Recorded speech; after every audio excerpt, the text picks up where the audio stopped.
What's going on, ladies and gentlemen? It's your boy Burrow77 coming to you live to talk a little NCAA basketball. We have a big slate tonight. I like 5 games. I have action down on them. I took some lines earlier today. Sports, what's going on, Mike? Good to see you. Yes, we do need to still talk sports, despite the fact that soccer is on international break. As you guys know, I really like college basketball. So I have nice sweatshirt. Thank you. Rocking the 2-foot talk, John, for sure. Appreciate you noticing. Shout out, Sean. But yeah, man, some great college basketball on tonight. 2 really big games with blue bloods. We're going to talk about the first one here in Kansas versus Michigan State. Kansas obviously got a nice comeback. They dominated the first half and then kind of fell apart there against UNC. UNC had the lead for a little bit. Little friendly home whistle here for the Jayhawks, especially at Allen Fieldhouse. That will not be the case on a neutral site in Atlanta, playing Michigan State. We have Bill Self facing off against Tom Izzo, 2 some of the most premier college basketball coaches out there. This should be a good one. I do want to start with this. Kansas last season really struggled outside of Allen Fieldhouse, outside of their own gym. Here's a little bit of their numbers.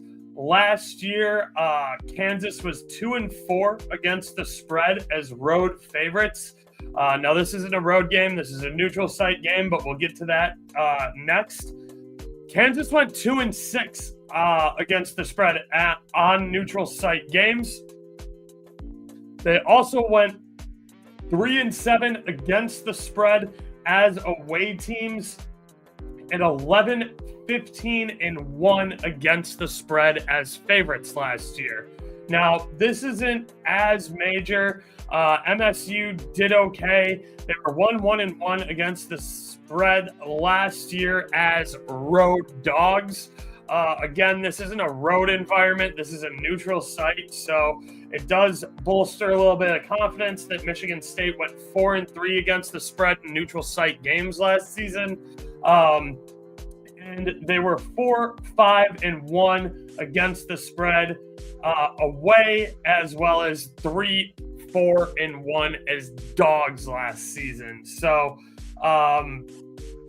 Michigan didn't spend very much time Michigan State didn't spend very much time as underdogs last season. They didn't play a ton on the road, especially not as a dog, only 3 games. But they did play 7 neutral site games to Kansas's 8 neutral site games, and 4-3 is definitely a better record than 2-6. We will need to see if the Jayhawks have fixed that, their issues on the road as well as on neutral sites. As far as the game goes, Michigan State gets to the free throw line more often and is significantly better at knocking down their free throw attempts. Michigan State is also better on the glass at both ends of the floor, and has a little bit of a height advantage here over everybody on KU, or at least team-wide. They have a significant height advantage man for man compared to Kansas. Kansas definitely has the edge when it comes to perimeter shooting here and defending the perimeter shot. The good thing is Michigan State doesn't jack up very many threes at all. They're near the bottom of the NCAA in 3-point attempts. So I don't think we'll see many 3 balls here from Michigan State. That does make it hard to close the gap late if you need a rally, but I'm hoping we don't get there. Both of these teams prefer to work in the paint and inside the arc. This puts a big emphasis on drawing contact and making your free throws, which is why I emphasize that Michigan State has the better opportunity to get to the free throw line, and they convert their free throws into points at a much higher clip. All of that said, I am personally backing Michigan State plus 6.5. I took that earlier this afternoon with the guys over in Discord. I did have to lay a little extra juice to get 6.5 instead of 6, and I'm only talking minus 120. That was what was offered over on FanDuel. You could get the 6 at minus 110 pretty much across the market. And it looks like you're only paying minus 118 for the plus 6.5 right now on FanDuel. And this line looks to be mostly plus or minus 6 across all sports books. There are a few outlying 5.5s. I don't want to get into 5.5. I want 2 full 3-point possessions or 3 full 2-point possessions for Michigan State. Give me Michigan State and the points here. Next, we will keep it moving into, this is a Big 5 Classic game. I'll explain a little bit about the Big 5 Classic. I was going to do that as a separate video, but I ran out of time today. I had to pick up a little bit of other work where I was driving around the great state of Michigan, and I'm just getting back now, so didn't have time to make the Big 5 Classic video. But what it is the Big 5 Classic is all 5 Philly schools. It's Penn, Temple, Drexel, Nova, St. Joe's, and then they added LaSalle to find balance and get a 6th. These guys play in 2 pods, pod 1 and pod 2. You play a round robin of the 3 opponents in your pod, so you get, a game against each, and then whatever your record is, you play the record from the opposing pod in the same one to call it the Big 5 Classic. Basically, it's just a way to get Philly schools who aren't all in the same conference to play each other. The reason this is important is because Villanova somehow lost all of their Big 5 Classic games last season, and right now they're at half up a single point on St. Joseph's, where Nova is struggling again this season. So I would look for Nova to struggle here. I would look for the other Philly schools to know that they smell blood in the water on Nova in upcoming games. But right now, we are going to talk about Drexel versus Temple. Obviously, these are 2 Philly schools in the Big 5 Classic. There's no love loss here. The major important thing to note here, as far as game-wise goes, is Drexel is super young with a ton of freshmen, whereas Temple is definitely older and has more upperclassmen. Temple does not go to their bench very much, and they ride their starting 5, whereas Drexel is perfectly fine going to their starting bench and changing their lineup a little bit with all their freshmen. Both of these squads love to shoot the 3-ball. Drexel is far better at 3-point shooting as a team, and they have much better perimeter defense compared to the Temple Owls.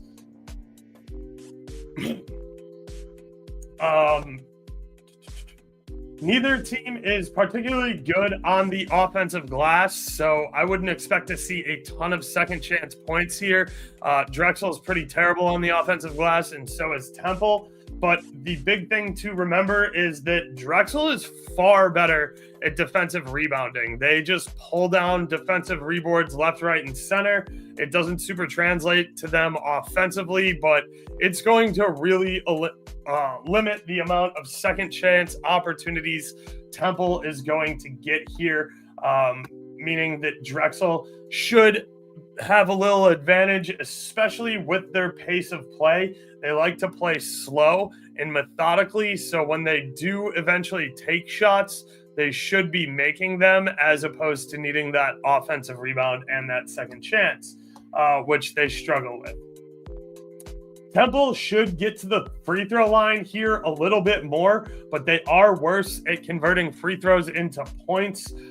Drexel isn't going to get to the free throw line nearly as much, but Drexel is really good when they get to the free throw line. They shoot very well from the free throw line. I am going to take Drexel here. I took them at plus 10 earlier this afternoon. This line's walked out to plus 11.5. I'm still fine with my plus 10. I'm not going to double down here, but I think this is way too big of a number. KenPom has this as about a 7 to 8, like a 6 to 7 point game, and Haslam Metrics has this closer to like a 4 or a 5 point game. So yeah, not a far travel. Both Philly schools. I know Temple is in the bigger conference and hypothetically should have the better recruits and the better team.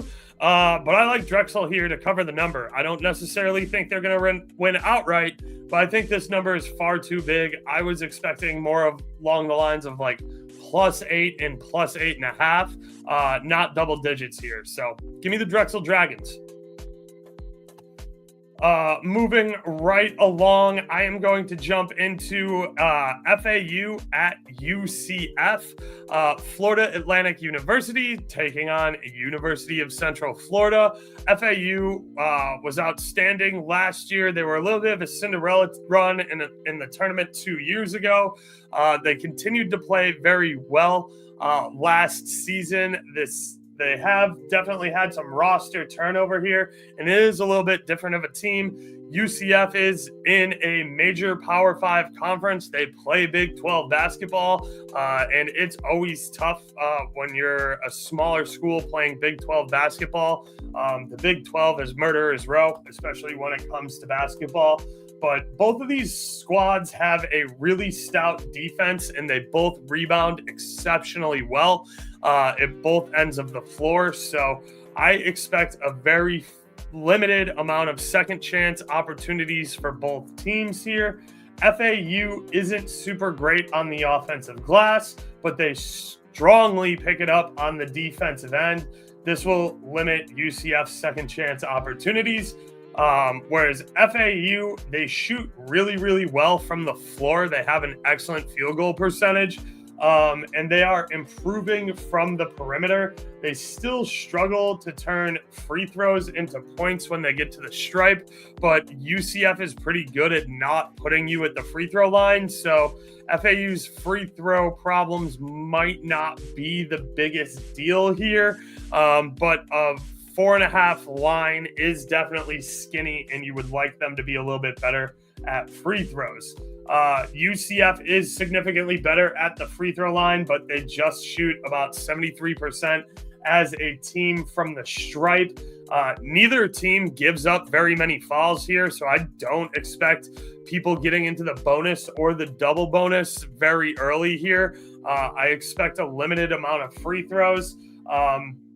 Especially out of UCF, they defend extremely vertically. That's how they made a great comeback the other night against Texas A&M and knocked off Texas A&M, who I think was like top 10 in the country. So this UCF team is definitely not frauds. They know how to defend, and they can get a clutch basket or two when they need them. So that's kind of where I'm at with this one. This is an in-state rivalry game, as I mentioned here. I'm not interested in getting involved in a side. I think this over-under of 156.5 is way too high. Like I said, FAU is very good at converting their shots from the floor, but UCF has an incredibly stout defense, and FAU's no slouch on the defensive side of the ball either. I'm going to go ahead. I'm taking the under 156 at minus 110 over on DraftKings Sportsbook. Let's keep it moving into a nice little mid-major matchup here. We have Ohio taking on Illinois State in Normal, Illinois. This is at Illinois State. There is no neutral site here. Sorry, 1 second. So yeah, these are two evenly matched mid-major programs that should give us a fun game. Let me move my notes over a screen. Sorry, I was just a little late wrapping up some of my stuff I was working on, so I want to make sure that I can try and look at the camera a little bit better. So I apologize about that for you guys. So these are two evenly matched mid-major programs that should give us a fun game.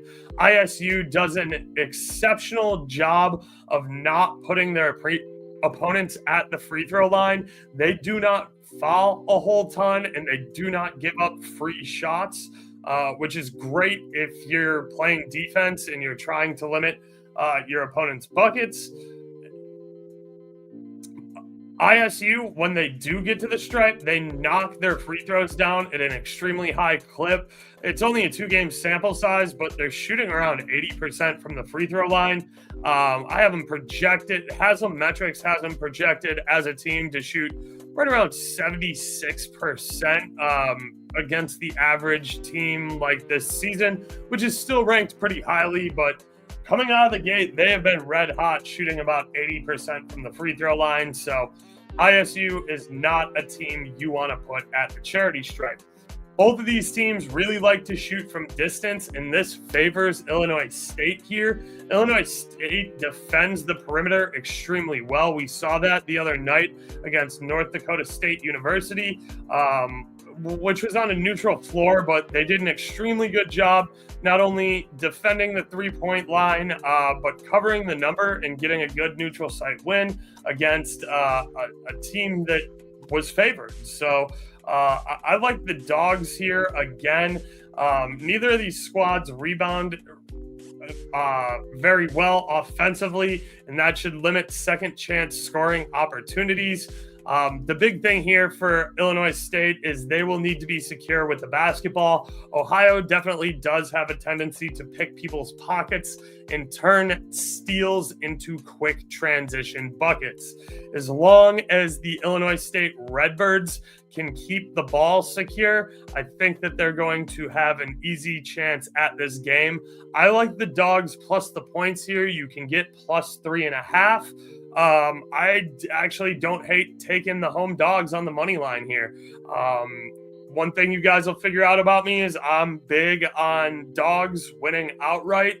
I always say on shows to take the points, but yeah, you're getting outside of a full possession here. Give me Illinois State at home. Home Dogs are always bargain. Last up, we have another blue blood game on a neutral site. This one is in Atlanta as well. This will be the game following Kansas versus Michigan State. This will be on ESPN as well. Duke versus Kentucky. There are always fireworks when these two show out and play each other. Like I said, this is a neutral floor game in Atlanta. Kentucky has a ton of upperclassmen. They have 3 anchor seniors that drive this team, and they have an average age of experience in college basketball of 3.13 years of playing, which is the 5th most veteran team according to KenPom. Duke is relatively young, and they have outstanding freshman Cooper Flagg. This will be both squads' first true test, as they are both 2-0 in complete blowout games early season against cupcake opponents. Both of these teams like to get out and run the floor and play quickly. Kentucky especially, they play at 1,000 miles an hour with their foot on the gas, standing wide open. Whereas Duke, when they want to, will slow the ball down and be a little bit more methodical. But they both still enjoy a very high pace of play, expect a lot of possessions, and expect a lot of points. That's why this game's set at 159.5. That means the sports books are thinking both teams on average are going to score 80 points here. So that's a lot of possessions. That's a lot of fast pace, fast break play. This is going to be, I want to say NBA style, but kind of NBA style again, because both of these teams compared to the rest of college basketball are absolutely elite at shooting the 3-point ball. Both of these teams expect to shoot somewhere in the 40% range when it comes to 3-pointers, which is extremely high for college basketball to do that with consistency throughout the season. And that's just where these programs expect to be. They're blue bloods. They produce a ton of NBA talent. You can see why they expect to have such a high conversion from three. Both teams also defend the perimeter and defend the three ball well. While Duke definitely has a slight edge here in their perimeter defense, Kentucky is absolutely no slouch. Both of these teams are elite at rebounding, both offensively and defensively. So the battle on the glass here is going to be absolutely fantastic. This is appointment, must-watch television. It's going to be fantastic. Kentucky is better at keeping teams off of the free throw line. They do not put guys at the stripe very often, and that will be key for them covering the number tonight. I really like this Kentucky team. I got this number at Kentucky plus 6.5. Again, I did have to lay minus 120 to do it compared to the sixes that were on the board at minus 110. I personally wanted the hook. I told everybody in Discord, play it at 6. I'm fine with the push. I hesitate to go under 2 full possessions, 2 full 3-point possessions, or 3 2-point possessions here. But I still do like Kentucky in the points. I usually don't back dogs if I don't think they have a chance at winning outright.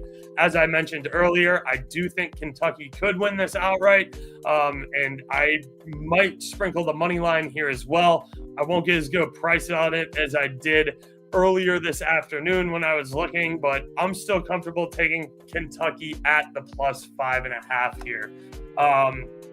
So yeah, that's kind of where I'm at with this. I'll go ahead and open this up to some questions. If you guys have any games you want me to talk about that I didn't touch on, I had a couple on my sheet that I was looking at, especially, I mean, it's already tipped off, so no real use talking about it. Nova St. John's or St. Joseph's. Nova's down 4 right now. Nova's looking embarrassing again. And of course, they were the favorite in this game just because it happens to say Villanova on their jersey. A couple of the other games I was interested in, if you guys want me to talk about them, let me know.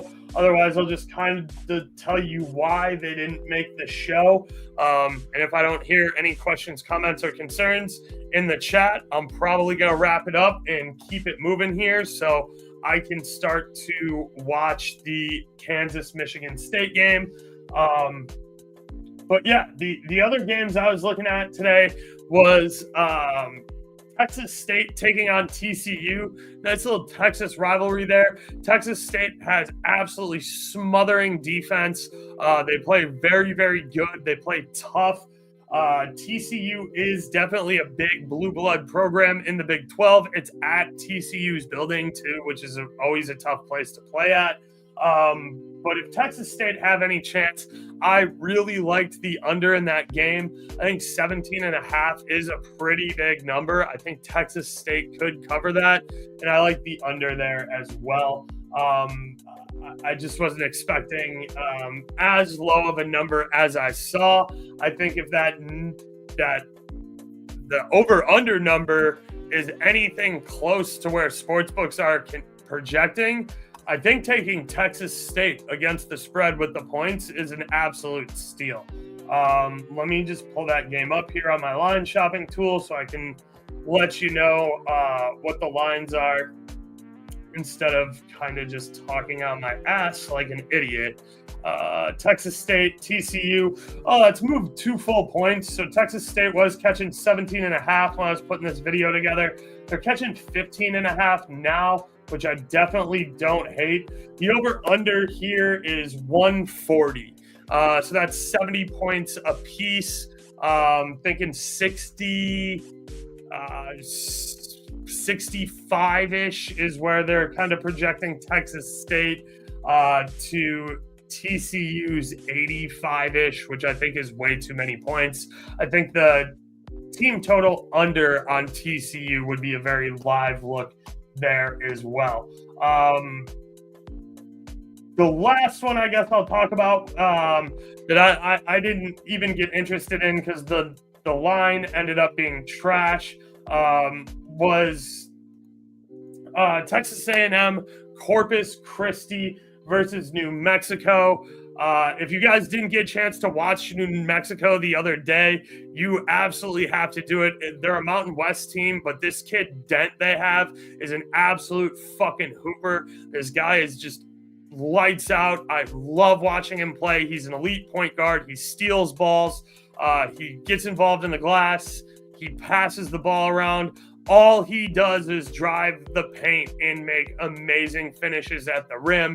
It's one of my favorite styles of basketball, and New Mexico is absolutely phenomenal at it. Texas A&M Corpus Christi was like a cover wagon last year. I know they've had some roster turnover. I was hoping we'd get a much tighter number than we did on that one, but the books have New Mexico winning in a blowout, which is completely fair because Dent's a guy to keep an eye on. He's a guy that they're going to be talking about might be one of the best 25 players in the country and is probably going to get a shot at the NBA.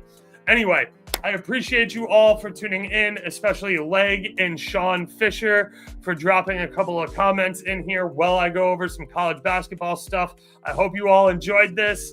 I will be back again tomorrow to get a little college basketball content out for you guys. And then be prepared on Thursday. I will be dropping a pre-recorded video Thursday night with my girl, Brandy Mack from Twitter.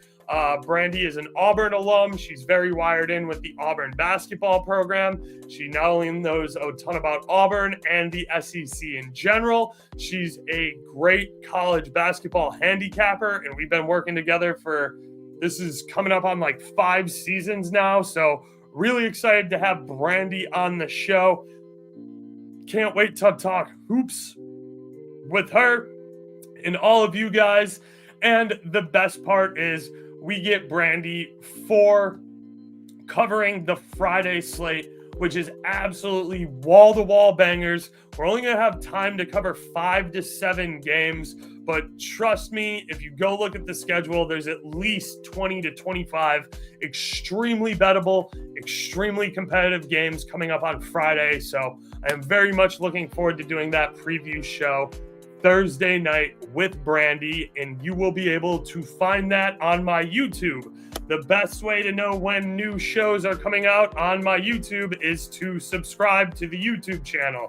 As you can see right down here below in the whole plethora of small little plugs and advertisements I have going on, subscribe at youtube.com/BurrOaks772. It costs you absolutely nothing. It helps me out a ton to bring you free content like this. If you would like to support more, feel free to buy some 2 Foot Talk merch, some Burr Oaks merch. That link is in the description below. Or join either the Discord or the Dub Club that I do with Flash Gordon Watson. My Discord's $15 a month. You can find that information posted below. The Dub Club is $40 a month. You can also find that information posted below as well.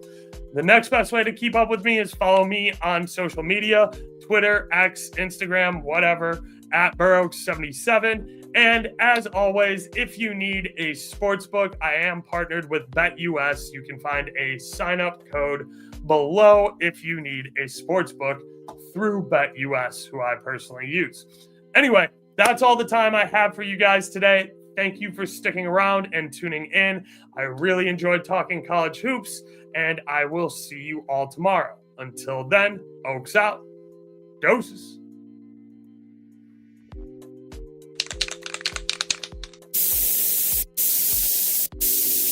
We outside!